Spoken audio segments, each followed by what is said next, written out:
bom dia, boa tarde, boa noite. Amanhã, dia 23 de novembro, mais precisamente terça-feira, vai ser adicionado ao catálogo da Netflix a segunda parte da série Mestre do Universo. Que aí a gente supõe que agora venha a ser colocado um ponto final nesse ciclo de batalhas intermináveis entre He-Man e Esqueleto. Pelo menos supõe, só amanhã que a gente descobre mesmo.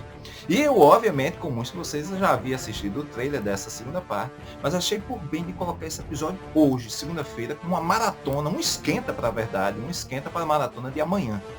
E, obviamente, o episódio vai fazer uma análise do trailer com as minhas suposições do que pode nos aguardar para essa segunda parte.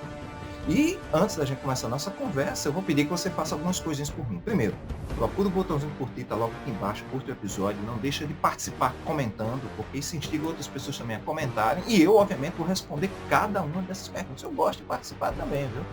E também não deixem de se inscrever e compartilhar o canal com todo mundo, que assim o canal da Comic House cresce, e a gente cresce junto nessa conversa semanal. Como também não deixa de me seguir no meu perfil pessoal, @Manassés_Filho e @Comic House. Então, sem mais delongas, vamos ao episódio de hoje, que será esta, a morte de Esqueleto?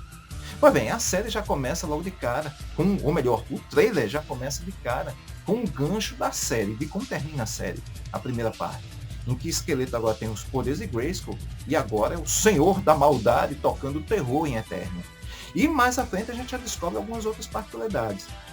O episódio já mostra o mentor preso, que pode ser possivelmente que, devido à questão dos outros heróis estarem lá no salão, na parte de baixo do castelo de Grayskull, ele utilizou de alguma forma se colocar como uma pessoa que iria ajudá-los a que eles pudessem fugir, mesmo sabendo que não poderia sair de lá. Então acabaria sendo preso. Outro ponto importante é falar que agora, para poder vencer essa nova feiticeira, que é a Maligna, que óbvio, afinal de contas, do lado do Esqueleto, quem domina a magia e quem poderia dar conta do que ela sempre quis, que era ser uma mestra do universo, ela é quem poderia estar lá, ocupando o castelo de Grayskull como feiticeira. E aí, para poder fazer uma afronta a ela, uma nova feiticeira que é a Teela. A pergunta principal é, onde está a outra feiticeira? Será que ela morreu ou de repente está aprisionada? Um outro ponto importante, inclusive, que muito se pensava na ideia de poder vir a She-Ra para essa segunda temporada, que para mim era ilógico, até porque tem a presença já de tantos heróis e da própria Teela como feiticeira, um sangue novo, trazendo de fogo novo para a própria série, né? Que inclusive já até se comprova num dado momento quando ela utiliza até os poderes dela para poder fazer com que Adam seja curado. Por sinal, muitas dessas coisas que eu estou comentando aqui, você pode até conferir numa análise que eu fiz da primeira parte da temporada, uma análise completa mesmo, bem detalhada, que você pode conferir nesse card aqui em cima, que eu acertei várias coisinhas do que de repente a gente poderia esperar para essa segunda parte. Mas voltando, a gente tem agora a figura da Teela, que vai ter que se empenhar ao máximo para poder lutar e poder recuperar a cadeira da feiticeira no castelo de Grayskull. Por um outro lado, a gente já vê agora a ideia de algo que foi surpreendente a todos nós, em que Adam está no salão real do castelo do rei Randor, da família dele, de Eternia, né? E na frente do Esqueleto. E diz para todos nós algo que deixa a gente sem acreditar no que está ouvindo e vendo. Ele diz que ele não precisa da espada, a espada era um canal e ele é a faísca. Ele ergue a mão para cima, invoca os poderes de Grayskull e se transforma em He-Man. Algo no mínimo curioso, porque quando a gente vai para a série da década de 80, produzida pela Filmation, alguns episódios como Príncipe Adam Nunca Mais, ou de repente O Problema com o Poder, ou Em Busca da Espada, a necessidade da espada era presente tanto para o He-Man ou melhor, para o Adam se transformar em He-Man, como de repente o He-Man se destransformar e voltar a ser Adam. Então algo incoerente com a série da década de 80 e que eu espero que tenha uma boa explicação. A meu ver, pode ser que de repente venham a dizer que porque Adam foi escolhido pela feiticeira e pelas forças antigas de Eternia como campeão de Eternia, talvez ele tenha essa capacidade que nunca foi falada na série da década de 80. Outro ponto importante é que quando ele se transforma sem a presença da espada, ele assume uma forma bestial.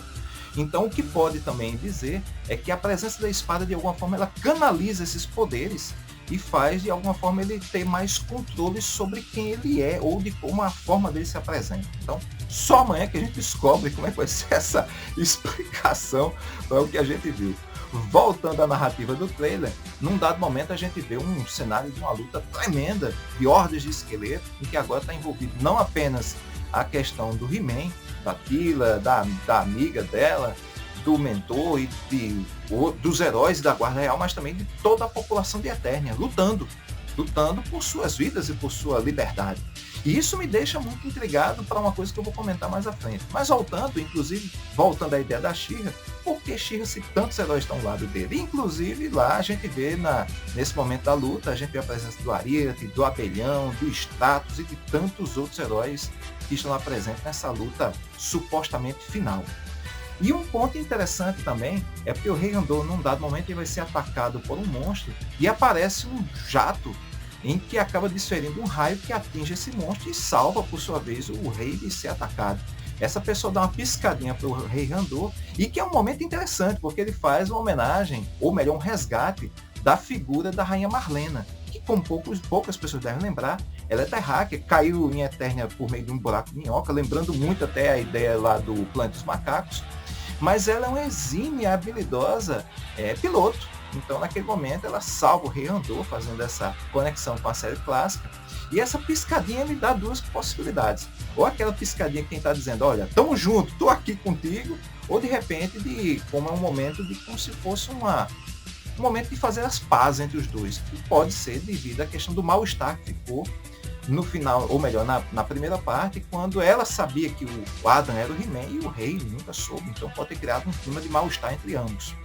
Outro ponto importante é o aparecimento do Senhor das Trevas, que dava-se a entender que havia morrido junto com o Gorko. E se o Senhor das Trevas aparece lá para lutar, então obviamente o Gorko também não morreu. E no final da temporada, no final do trailer, melhor dizendo, o cachecol dele aparece prendendo justamente a arma que ele vai, do Senhor das Trevas, que vai deferir um golpe contra o Rei Andor. E dá a entender que ele vai atuar lá também na luta. Mas algumas coisas me incomodam no trailer quando a gente vê um cenário de uma luta tão grande como aquela. Será que de repente eles vão ousar nessa luta, que obviamente não pode terminar de outra forma dentro daquela perspectiva, a ideia de o esqueleto realmente morrer? Ou de repente uma outra possibilidade, ele morrer, não morrer, mas ser aprisionado. Ou supostamente morrer e lá para o final do episódio a gente tem um gancho de repente para uma outra temporada. Ou mais ainda, uma quarta possibilidade, fazer uma grande homenagem à série clássica, em que agora, obviamente, o esqueleto perde a luta e sai correndo, melhor estilo da década de 80, dizendo, eu voltarei, He-Man, o castelo de Grayskull será meu. Ou mais ainda, um desfecho que para mim seria dos mais fracos, a possibilidade de repente, Teela utilizar os poderes de Grayskull, da magia, e fazer com que tudo volte ao normal, fazendo uma viagem no tempo, impedindo que tudo aquele cenário de luta, de batalha, venha ocorrer. Então, são várias possibilidades, e só amanhã, terça-feira, que a gente descobre o que nos reserva. Eu espero que boas ideias venham ser colocadas e que as expectativas da gente venham ser atendidas. Então, sem mais delongas, pelos poderes de Grayskull, que temos sorte amanhã. Vida longa e próspera para vocês e até amanhã. Tchau, pessoal.